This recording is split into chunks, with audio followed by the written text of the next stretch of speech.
Kapag may inalis ako sa buhay mo, hindi kita pinarurusahan.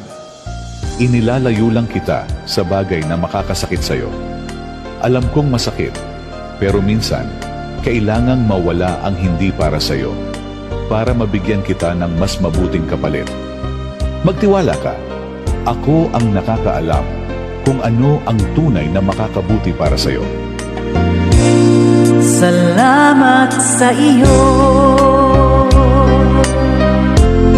aking Panginoong Jesus.